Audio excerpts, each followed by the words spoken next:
This episode is brought to you by Netflix. From the co-director of Shrek and the visionary behind Toy Story comes Spellbound, a magical new animated adventure starring Rachel Zegler, John Lithgow, Jennifer Lewis, Nathan Lane, and Titus Burgess with Javier Bardem and Nicole Kidman. When a powerful spell turns her parents into monsters, Princess Elian must journey into the wild to reverse the curse before it's too late.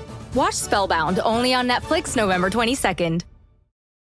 Welcome to Mind Love, episode 296. Today's episode is all about building healthy emotional responses for a suck-proof mind.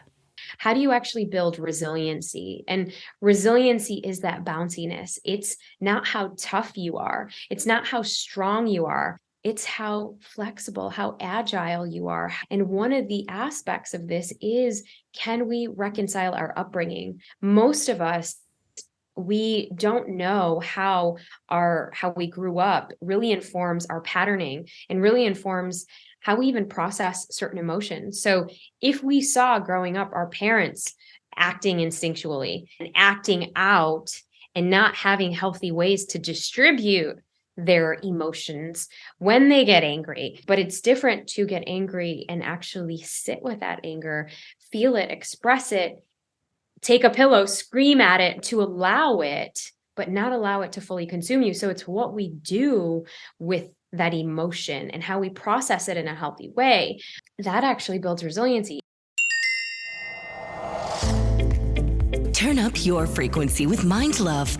Bite-sized brain hacks for seekers, dreamers, and doers. It's time to give your mind a little love with your host, Melissa Monti.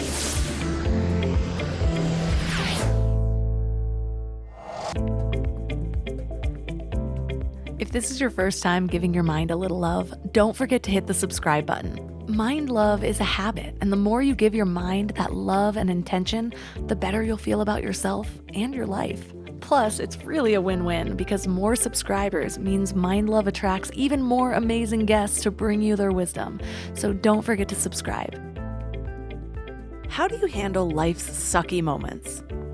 We've all gone through those difficult periods where everything just seems to be going wrong. Whether it's the loss of a loved one, a difficult breakup, a setback in your career, life can just be tough. But what are the best ways to deal with these moments? Some people might try to ignore or suppress their emotions in the name of positivity, which is the very definition of toxic positivity. And then others might want to wallow in their feelings. I have been guilty of both of these methods, although guilty isn't really the right word, more like ignorant, or unknowingly taking the unhelpful route. There have even been times I've done a combination of the two. I actually think this might be more of my default method. Like when my dad died. All of my friends thought I was powering through, always looking on the bright side. But alone, I was spiraling. I was feeding all of my negative thoughts about how no one understands, and how, of course, I'm getting bad grades in college. And of course I'm not showing up to work. Don't you see what I'm going through? In hindsight, I had no idea how to process what I was feeling. And I think we can all relate to that. When my dog died last year, my grief overwhelmed me. Even with everything that I know now, I still felt unprepared to deal with his loss. The pain was physical. I could actually feel my heart hurting. I do think I did everything the right way, as to allow my emotions to move through me rather than getting stuck. But while it was happening, nothing about it felt right. Nothing about it felt healing. I remember thinking, no wonder I historically avoided this process. This shit is hard.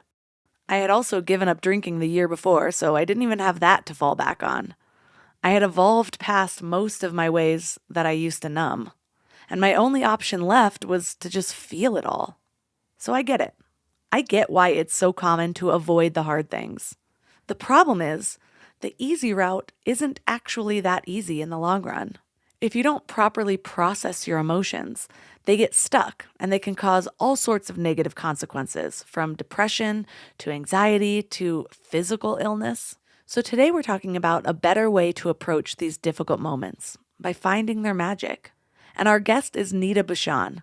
She is the co-founder of the Global Grit Institute, a mental health training platform for leaders and coaches, and the co-founder of the Dharma Coaching Institute, training thousands to live their best lives. She's helped thousands of people move past their heartbreaks, failures, and disappointments. And after years of research into human behavior, observing people in their worst and best moments, being a mother of 2 small children and failing more than a few times herself, she really knows what it takes to get back up no matter what bowled you over. So 3 key things we will learn are how unresolved issues from childhood create cyclical emotional reactions, how to use rituals and practices to release emotions, and how to build a new default pattern for coping with difficult situations. Before we go deep today, I want to give you a little gift, and I want to give it to you every single day. It's called the Morning Mind Love. I know how life can be. You're all fired up after an inspiring episode, and then a new day or a new challenge comes at you, and it's just hard to keep up that energy. Well, the Morning Mind Love is kind of like an oracle from your higher self to help you start each day with a positive focus. Plus, when you sign up, you get 2 free gifts, a 30-minute binaural meditation and 30 days of journaling prompts to help you remember who you truly are. And it's all completely free. So join over 9,000 people and go to mindlove.com to sign up or text the word morning to 33777.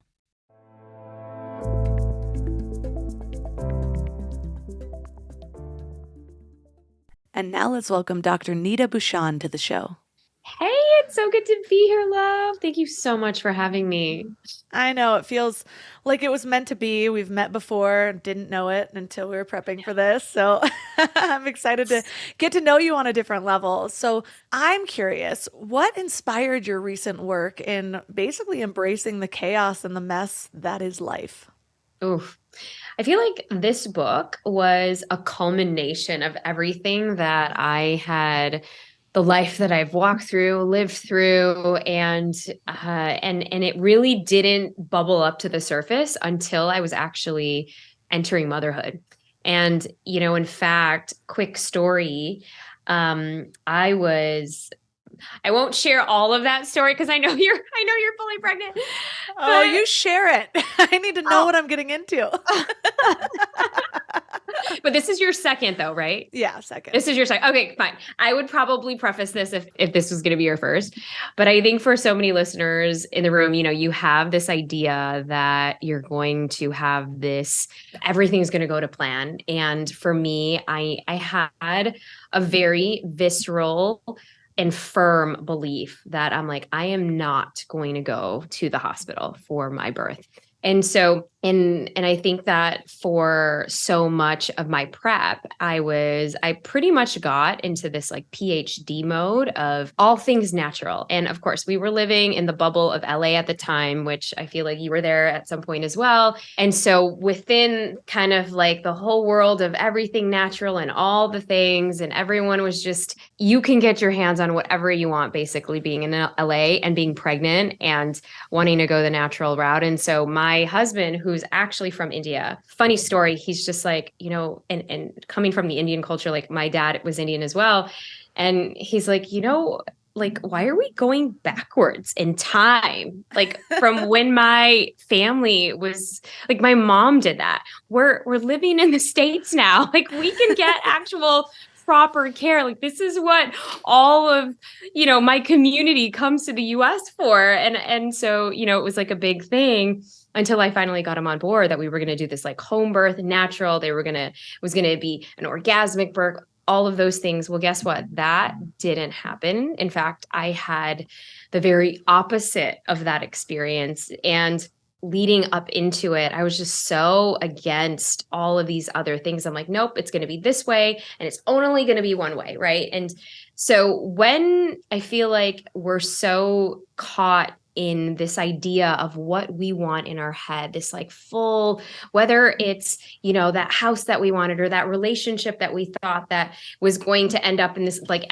happily ever after, and my beautiful water birth that I was like envisioning and I was, manifesting, and I had it all throughout, and I had the crystals and the sayings and everything.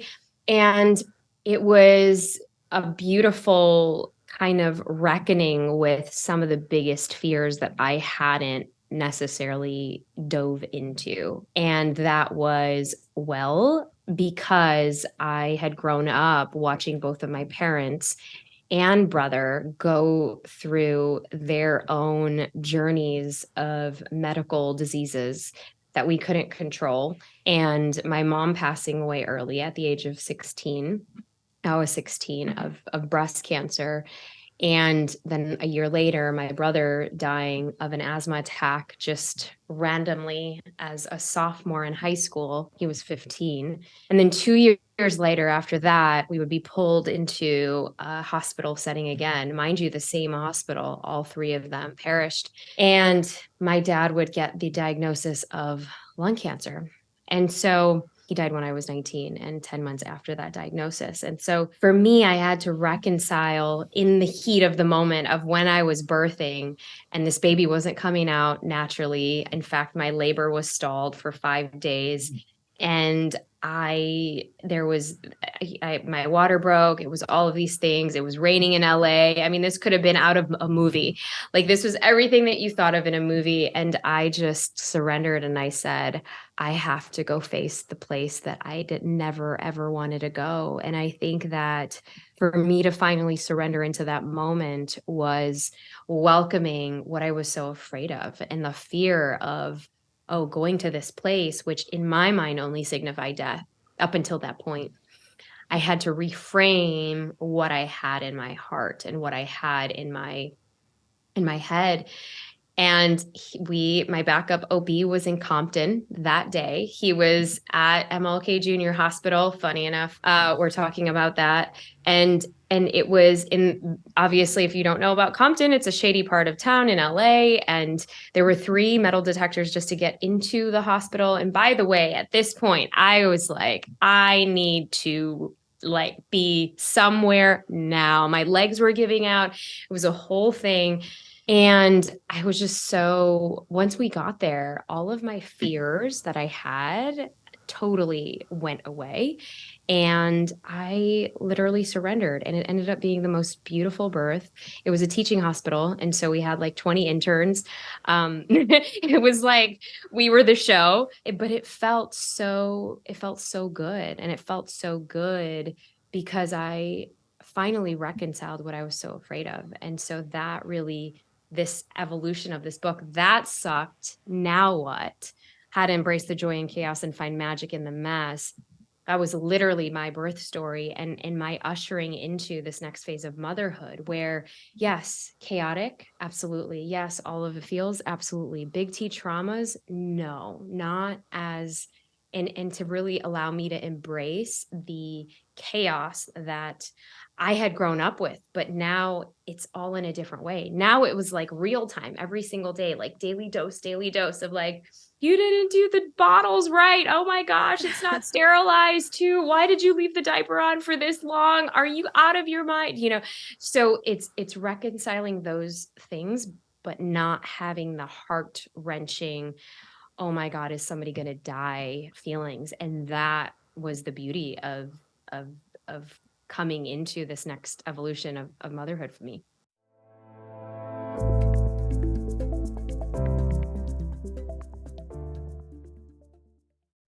You know what's funny? We spend so much time feeding our minds, reading books, listening to podcasts, learning new things, but then we grab whatever's convenient to feed our bodies. And I get it. Life is busy, and sometimes a drive-through feels like the only option. But that's why I take Field of Greens. It's a greens powder made with whole organic fruits and vegetables. No extracts, no lab-made stuff, and just 1 scoop a day gives you simple, real nutrition. Field of Greens feeds your body with fruits and vegetables medically chosen to support your heart, vital organs, and immune system. And let me tell you something. Since I started taking it, I've noticed these little changes that show me how nutrient depleted I must have been before. Like the ridges in my nails, gone. My sleep, so much better. And my stomach just feels happy. You know that dreaded afternoon crash that has you reaching for more coffee or sugary snacks? Well, that's not happening for me anymore. When your body is actually nourished, it runs so much better. I've tried other greens powders before, but Field of Greens is genuinely different. The quality is next level and you can taste it. It's become my go-to, especially on those days when my eating isn't exactly Instagram worthy, because we all have those days, right? And here's the thing, they are so confident that you'll love it too, that they offer a 100% money back guarantee. That's how much they believe in their product. So I got you 15% off your first order and free rush shipping. Visit fieldofgreens.com and use promo code MINDLOVE. That's promo code MINDLOVE at fieldofgreens.com. Fieldofgreens.com. You know what's interesting about mindfulness? It's not just about being present in the moment. It's about being thoughtful about the future. We meditate, we exercise, we work on ourselves, all to create a better tomorrow, right? But there's one piece of the future planning puzzle that nobody likes to talk about. I get it. Life insurance feels heavy. But here's the thing. Just like meditation is an act of self-care, getting life insurance is an act of family care. It's about making sure your love continues to support your family, even when you're not there to do it yourself. That's why I want to tell you about Select Quote. They're one of America's leading insurance brokers with nearly 40 years of experience helping over 2 million customers. Their licensed insurance agents work for you to tailor a life insurance policy for your individual needs in as little as 15 minutes. And here's what's cool. They actually reward you for taking care of yourself. If you're in good health, they work with carriers that could get you same-day coverage for up to $5 million, no medical exam required. And it's way more affordable than you might think. You could even get coverage for up to $1 million for as little as $20 per month. We just did this all recently after putting it off for years, and I can't tell you the peace of mind just from getting it done. So get the right life insurance for you for less at selectquote.com/mindlove. Go to selectquote.com/mindlove today to get started. That's selectquote.com/mindlove.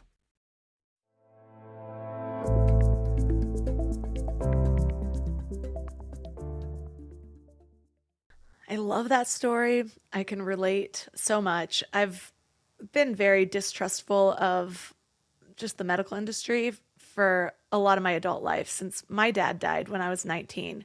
And it was one of those situations where he had bad insurance, not like I think any insurance is good insurance. Like, I just don't like the system.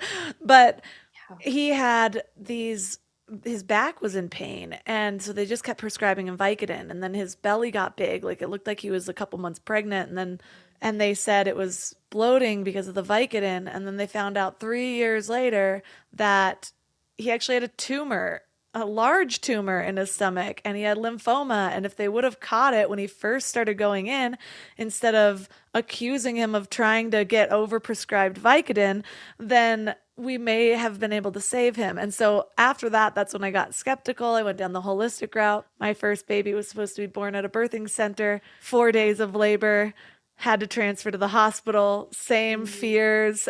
And you had 4 days of labor too. 4 days, yeah. And same. Oh my God. Did you have like the what is it? The nocturnal laboring where you labor at night, but then in the morning it stops. Yeah, that's what was happening. And it was hard to know because I thought it was going to be a good idea for my mom to be there, which no.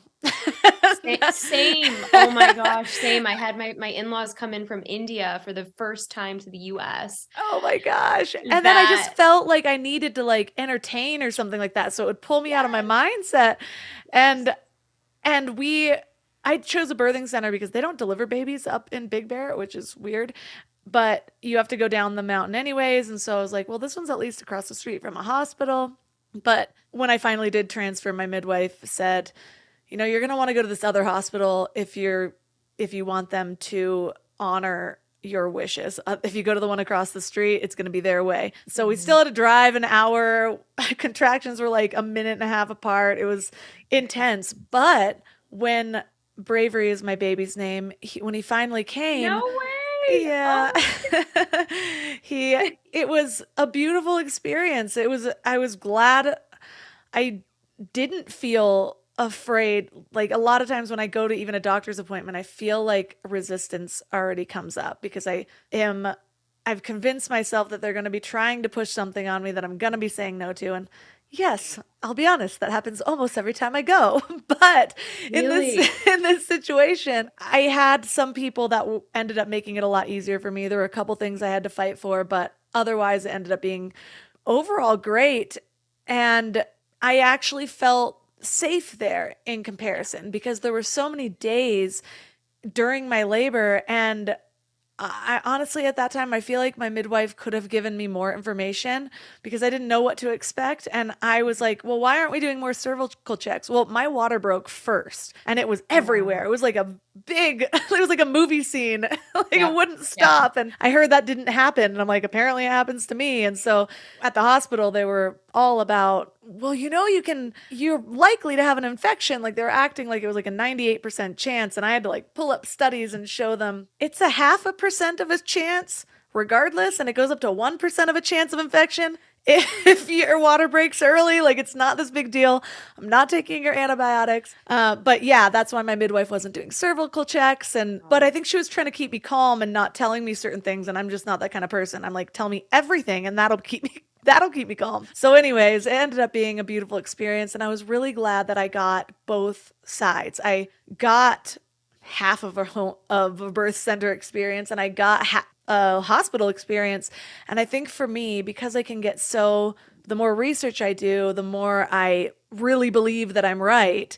And having both sides really softened my stance against the other and allowed me to see how both sides are valid and how the epidural isn't going to automatically kill me. Because I just ended up going for it. Call me crazy. I'm still planning a home birth for this one, but I love it. I mean, and I think like, because we've lived through both sides of that. And by the way, I've never met somebody who'd also have the same kind of, labor experience as me. I'm like, I thought I was the only one that had this, like going to labor on Monday and then basically Friday my water broke and for 5 days you're not sleeping at night. I mean, such intensity, but I think that, it's part of, I think at least for me in my journey, it was part of me surrendering that biggest fear and starting to alchemize and transform some of the depths of that grief that I thought I had processed. Yet in this way, there was a whole different appreciation for hospital. That hospital could mean life. That hospital could mean safety. That hospital could mean, wow, I'm being nurtured and cared for in these walls, and I could still have the home birth experience of whatever that means, with my crystals, with my candles, with all of the things, yet in this container that was welcoming. And so, there I pulled with my hands, my son, and the rest is history. But I think that, the subtitle, How to Embrace the Joy in Chaos and Find Magic in the Mess, was because it was finally a culmination of all of the things and the experiences and the life experiences, that I had to put into this book, where it's not just about those tough times. It's also about, how do we actually sit in joy, and how do we actually really attune ourselves to what we're experiencing now in the moment, especially with little ones running around. Because let's face it, I don't know about you, but I was reparenting myself, especially in the first few years. And when he got to being 2, well, oh, you're gonna be that's when things fully shifted, because I could no longer, I mean, this is with anyone, right? You take any toddler who, they're in that stage of development. They are trying to find their own identity, their reality, and it's mine, mine, mine, mine, mine. And how come I can't have that candy in the morning, or that whatever juice box or whatever? And then they go into their tantrum and they have the biggest meltdown, and it lasts for 20 minutes. Yet they're processing their emotions real time. And that's when I started to really take ownership into, well, what parts of my lineage, what parts of me growing up in a chaotic household where my parents didn't have the tools of emotional intelligence, let alone understanding emotions, because things were so dark and chaotic. And I had to grow up early at 10 years old to be a caretaker. What parts of that do I want to pass on? And can I be okay in the stillness of his crying? Can I be okay in embracing that, like, it's hard to parent that way because that will take every ounce of your bravery and just, and even patience as a human as we're navigating the complexity of what we're actually going through ourselves. And it's a big nervous system reset, especially if you'd grown up in situations where your nervous system was dysregulated all the time. Just actually about an hour before this interview, I'm going to be honest, today was one of those days where my hormones are raging. I had to have a conversation. I started complaining about something, and I have enough self-awareness to tell my husband, I need to warn you. I'm feeling irritable, I'm feeling very on edge, to where any small thing that happens, it feels like it's putting me over the edge, but nothing big has happened behind the scenes. So it's all the little things. And it's a snow weekend. It's been snowing kind of all weekend, and Fun.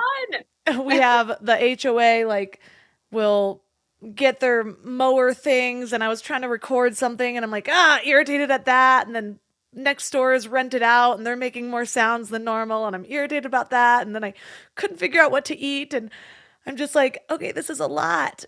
And when I relate that to both likely being a toddler and parenting a toddler, it's sort of the same thing that's happening.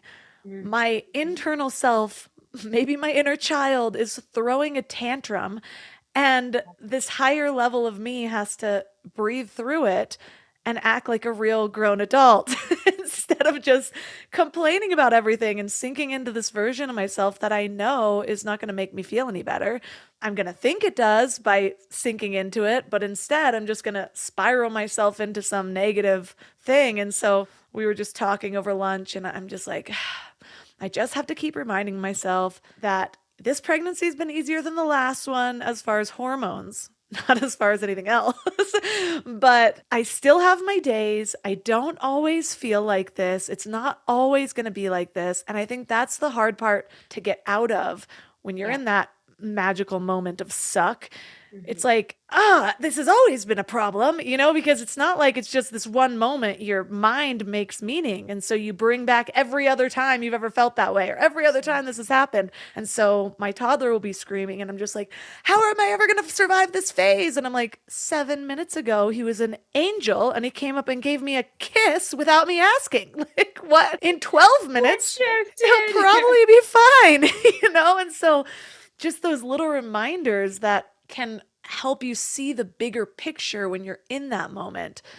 It's hard to grasp, but if you can get yourself to a point where that becomes the default reaction rather than these instinctive reactions. And that, I know that's one of the things that you talk about. How do our instinctive reactions get in the way of our resilience? Because I don't think a lot of people put those things together. They just think, oh, I'm sinking into this moment. It's just this moment. And they don't really realize that the grander effect that has on maybe future moments of suck. Oh, yes. Ooh, our instinctive reactions and these instinctive emotional, bouts of really expressing our emotions. I think that for so many people, myself included, I think for the longest time, I would judge every emotion that I would have. And I would judge and because I was taught growing up, this whole facade of toxic positivity. That was my coping mechanism through all of my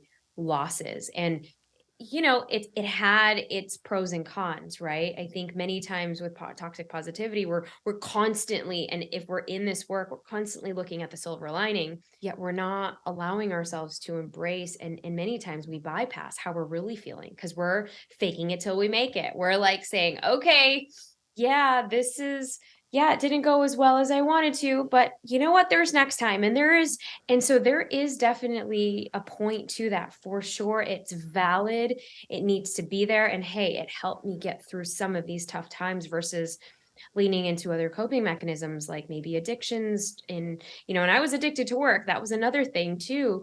But I think also, to go on the other side of that, then I would judge every time, especially when I was in postpartum depression. It was oh my goodness, why am I so I didn't know I was in it until I was out of it, because I'm whoa, these hormones are taking me for a loop.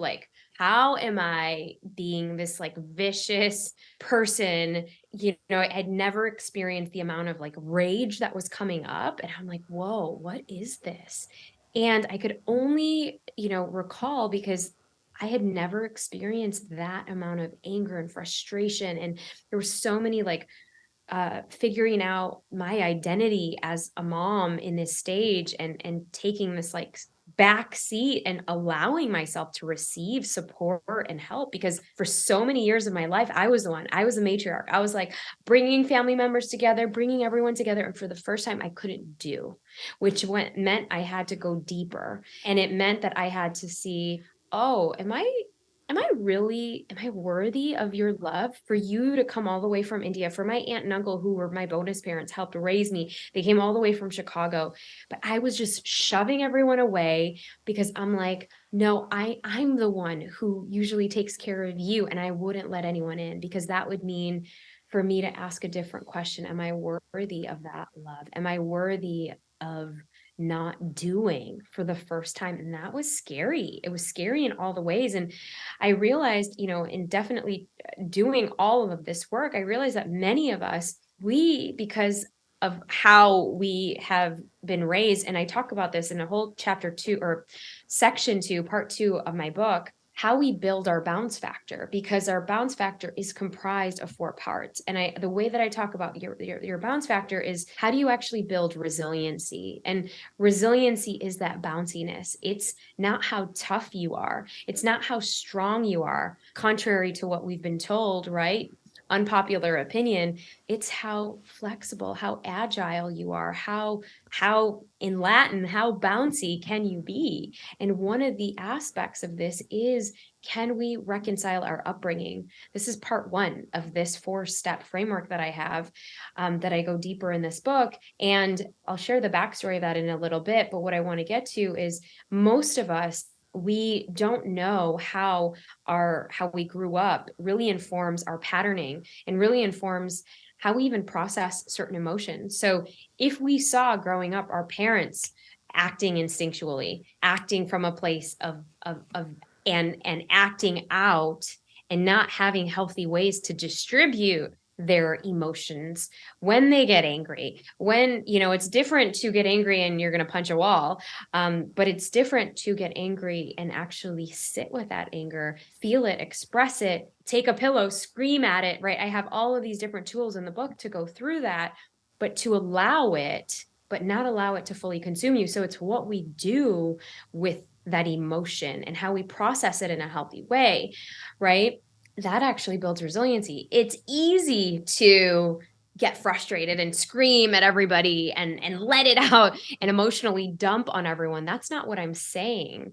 I'm saying, hey, if we're feeling this feeling of jealousy, or if we're feeling this feeling of frustration or even rage, what does it do to us? Are we going to just sit there and like just stew? Or are we going to get up and maybe go for a walk, maybe do some breath work, maybe transmute it, maybe put on a song, start singing, start dancing, but actually be with that? Or are we going to, go hurt ourselves and hurt other people in the process, right? I think that's the thing that most people get confused, which is why many people they can hold somebody's anguish, they can hold somebody's pain in terms of their discomfort and, oh, I'm feeling so sad right now, and their breakdown. But many times they can't hold, like myself, I couldn't hold anybody's anger because I hadn't allowed myself to feel angry. Because that wasn't an emotion, like in our upbringing, that was appropriate.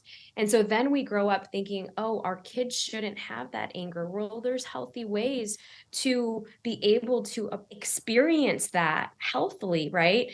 I mean, the other day, I told my husband, I'm like, we need to go to an empty parking lot. Like, I need to just like release, because I've been on podcasts and interviews and I'm doing this book tour and I've been away from the kids, and I just felt so guilty. And this is real talk. And I'm like, I just need to like release it fully out there, like howl, and not be, and just be around a safe container, which is him. I've done it with my girlfriends, but like, and he's just like, okay, love, yeah, whatever you need. And to allow somebody to just be there for you to help you with that. So when I talk about, resiliency and our instant impulses of wanting to act out because, this is an example, the other day, a girlfriend of mine said, hey, I just, we broke up and I just want to call him right now and just scream and yell at him. I can't even imagine, like, we had all of these things. And I'm like, all right, let's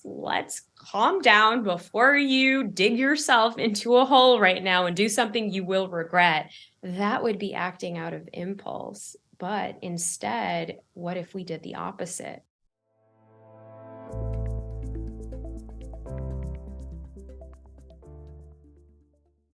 I don't know why it took me so long to invest in good bedding.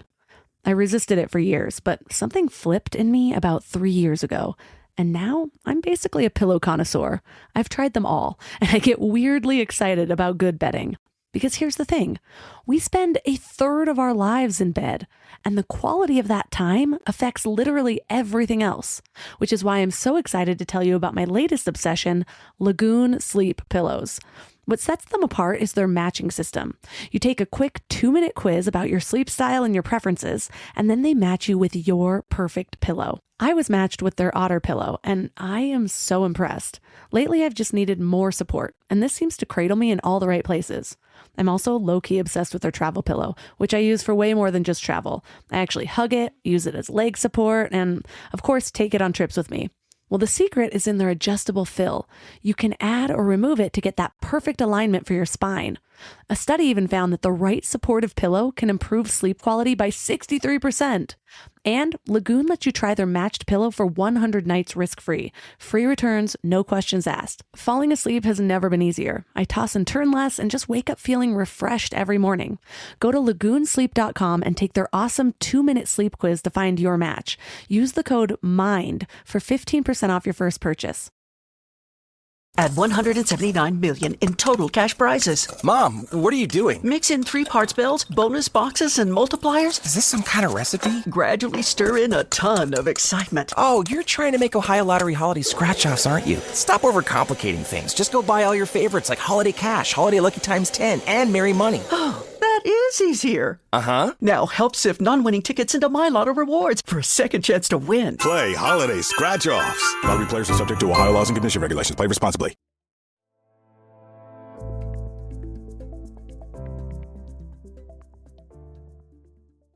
That would be acting out of impulse. But instead, what if we did the opposite? What if, and that's exactly what I told her. I said, I know you want to do this, and I know this would make you feel so good right now. What if instead you go into your bathroom and start saying all of the things that you wanted to say and light a candle. And in that representation, you have this piece of paper and you're saying it, in front of the mirror, but in front of this piece of paper.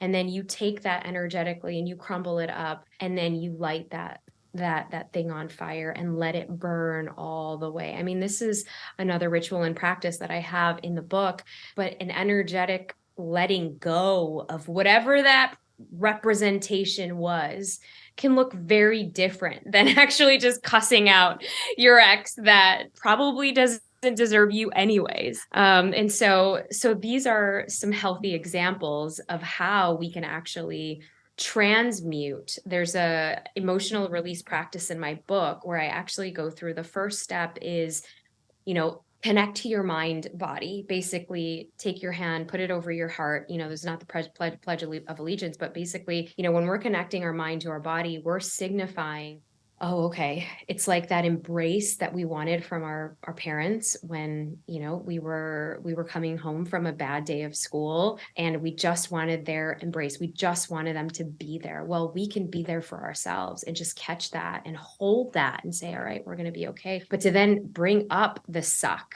and to bring up the emotion that we're like, what is this right now? Why am I feeling so overwhelmed?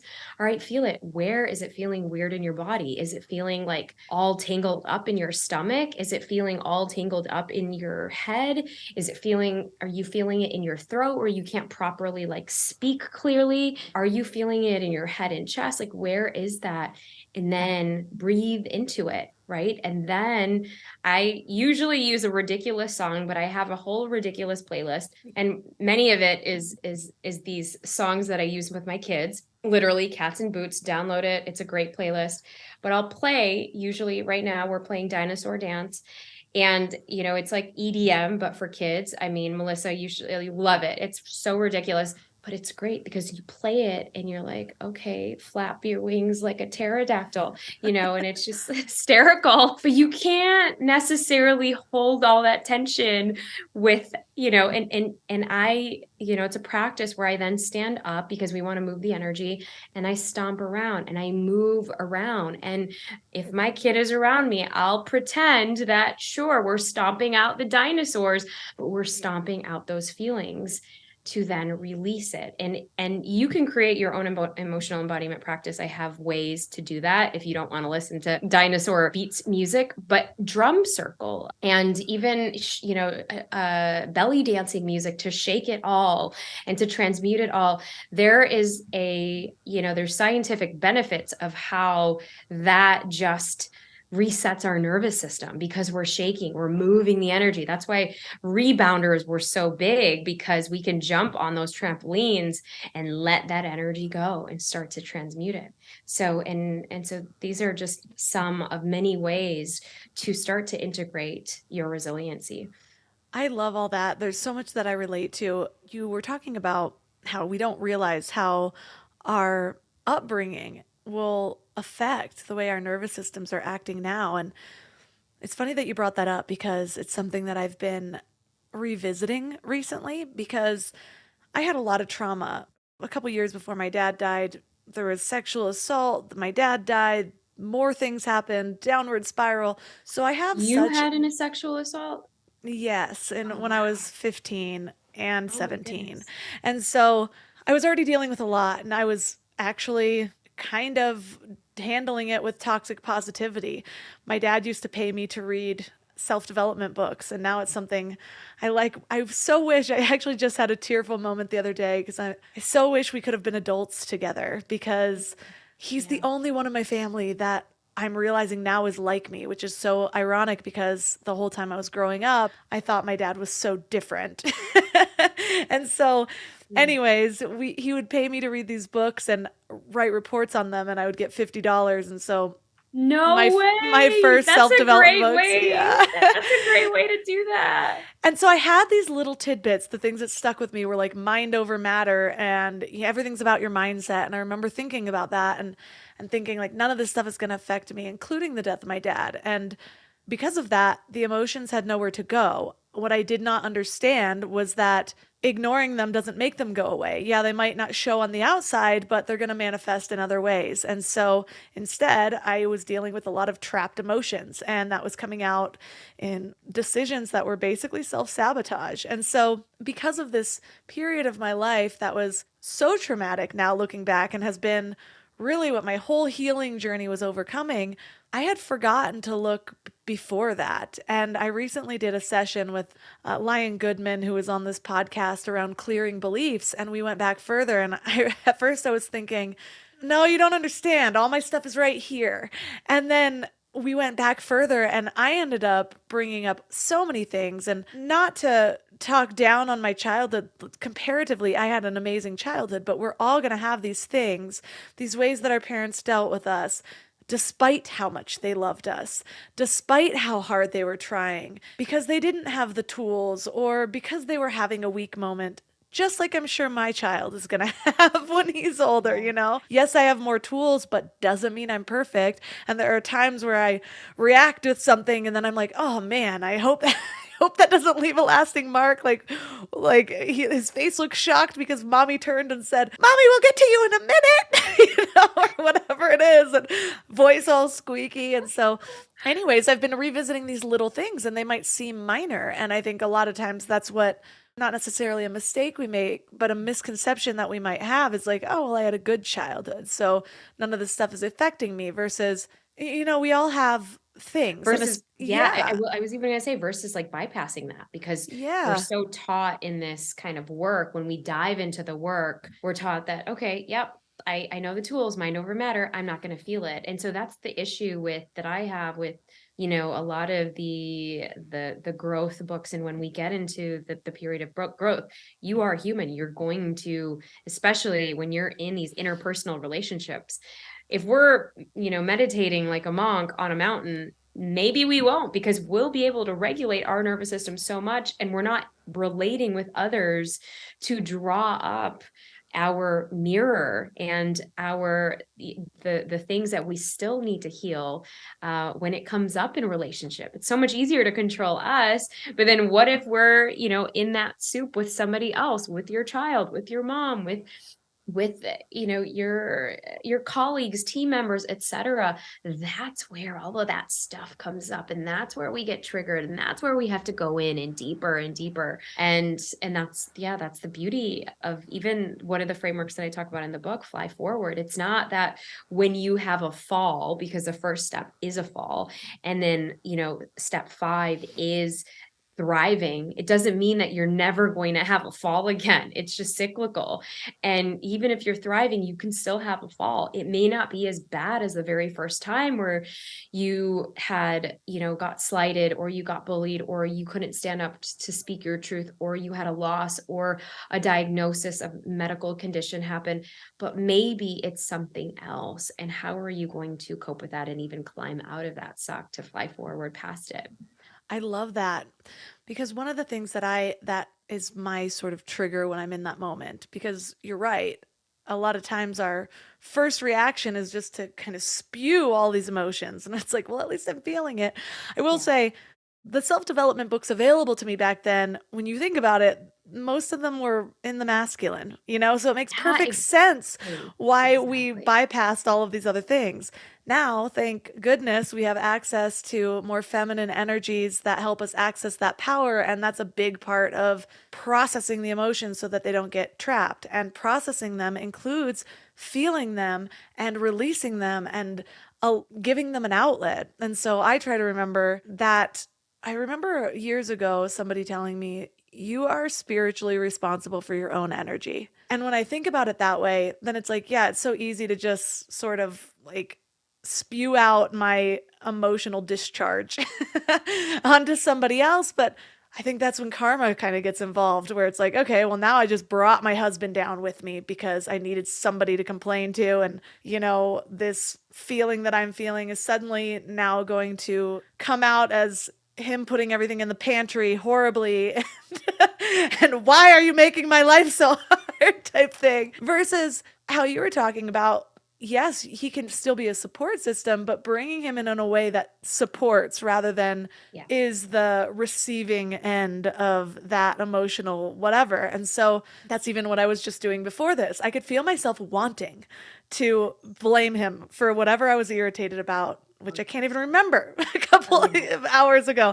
I could easily think of 12 different things that were then bugging me about him because that's just how it works. But instead, I breathed through it and I said, I am extra irritable today. I feel like my cup is full in the bad way, like I'm about to spill over. And then I just started thanking him for things that he hadn't done yet, because it was like my way of telling him this is what I need. I'm like, so thank you for not being frustrated that I'm going to start talking about how much I hate where we live and this and this and this. Thank you for being understanding just because I'm stuck inside pregnant and I can't snowboard right now or whatever it is. Oh my gosh. And so and I'm like, it's really helpful when you are just supportive like this and just listen to me vent. And in saying that, then that's exactly what he was for me. And then I was able to come back and I didn't even feel those things anymore because I allowed myself to release them. I did it in a healthy way. I didn't spiral him into some karmic vortex of despair.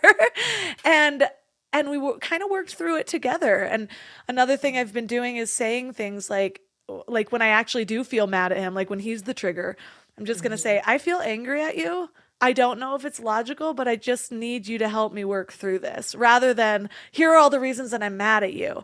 And then it's like, now we can talk about it. And I'm like, is this even logical? Do I do the exact same thing? Like, is it not fair? Oh my gosh, I love that you just said it in that way, because I think most of us don't know how to even ask for support, and we just lash out, and it's easy to have this emotional burst and release. But being intentional and saying, hey, I can really use your support in this.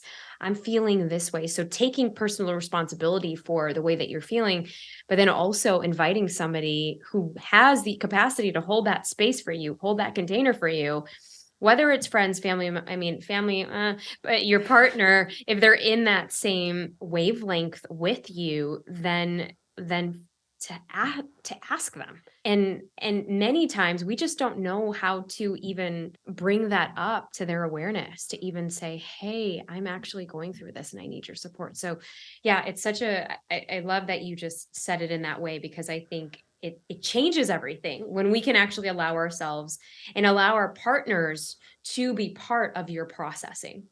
And you talked earlier about you were going through your process of just like putting your hand on your heart. And you're like, it's not the Pledge of Allegiance. And my first thought was, it's kind of the Pledge of Allegiance to ourselves. Like it's like the moment that we're holding ourselves.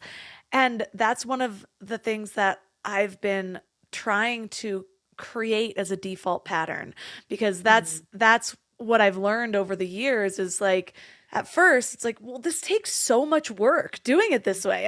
My old way is easier. It's easier to get to because that's what you've been allowing yourself to get to every single time. But it's not easier in the way that it feels or in the outcome that it has, the results that you get from it. And so every time that I'm presented with this thing, this is what I want to do versus this is what I am trying to build toward.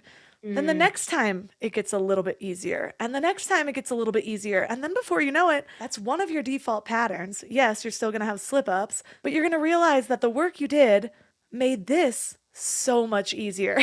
Like now my life feels so much easier because I don't feel like I'm spiraling out of control every single time something comes up that's unexpected. And so you've already shared really actionable tips for people to use, but I love leaving people with something to focus on for the week. If you gave them one practice to do in that, when those magical moments of suck pop up, what would you have them focus on this week? I would focus on, oh, this is such a great question. Just bring up a magical moment that sucked. Maybe you're in a suck right now. Maybe you're like, what magic is in that moment? But this is the part where, and I have a whole, when you buy the book at thatsucknowwhat.com, I have a whole 44-page digital guide that allows you to go deeper. But this is one of the key exercises that I'm going to just give you so that you can take this with you for this week. But maybe even make a list of all of the moments that sucked in your life, big or small, like big or small, even in the days we've been talking about, like our mom woes. So anything that has happened within, let's just say, the last year, because we're entering this new year, just make a list of all of them. And in the next column, so you'll have one area of all of those moments that sucked. The next column, how did that make you feel? And the next column, what meaning, if any, you made about yourself. And then finally, well, what's that now what? Have you shifted that at all? Because that will then tend to show you some of the things that you are still needing to work on for yourself.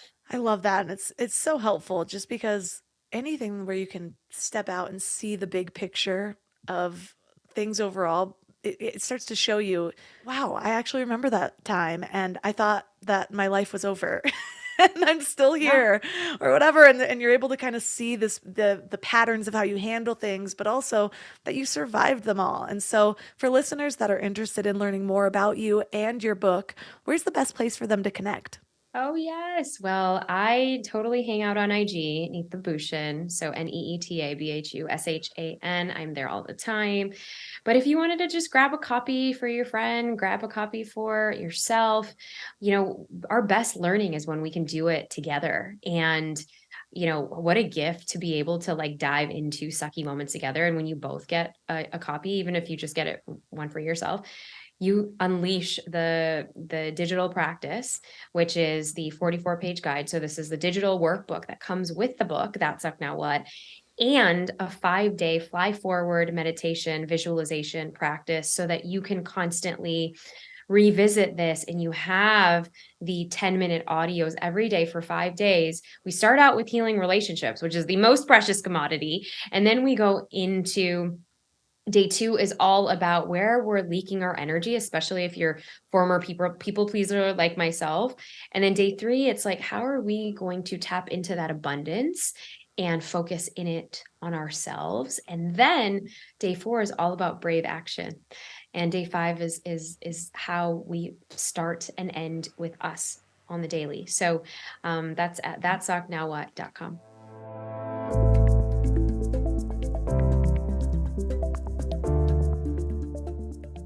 All the links for this episode will be at mindlove.com/296.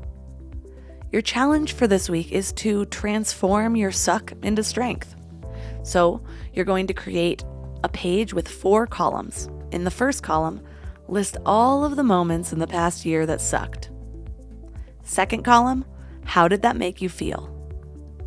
Third column, what meaning did you make about yourself or the world? And then in the fourth column, now what? Have you shifted at all? You can also use this column to consciously decide in this moment how you plan to shift in the future.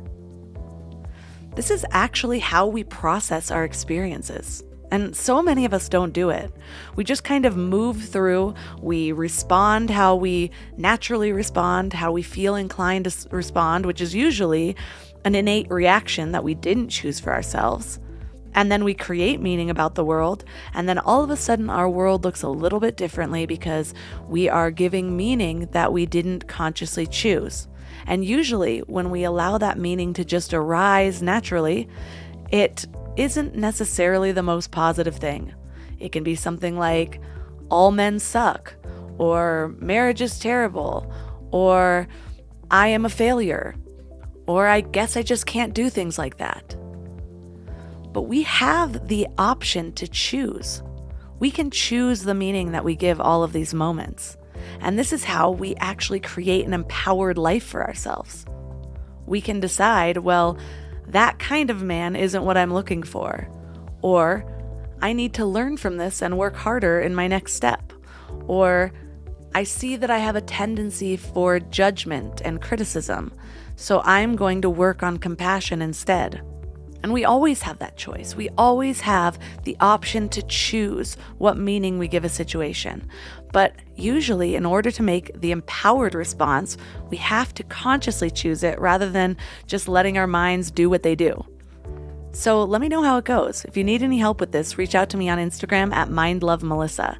Don't forget to check out the Mind Love membership at mindlove.com/membership. You get a new masterclass every single month, and there's already a backlog of quite a few of them, from self-discipline to setting goals to priming your mind for change. So these masterclasses actually walk you through these conscious life choices so that you are consciously building your mind, yourself, and your life as you go through them. So that's at mindlove.com/membership. You can also find my sponsors at mindlove.com/sponsors. And if you love this episode, please consider sharing it on social media or directly with a friend. You can tag Mindlove Melissa and Mindlove Podcast. And that's all for today. So thanks for giving your mind a little love today, and I'll see you next week. Thanks for tuning into Your Higher Frequency with Mind Love. Head to mindlove.com for a free gift to keep your vibes up until next week.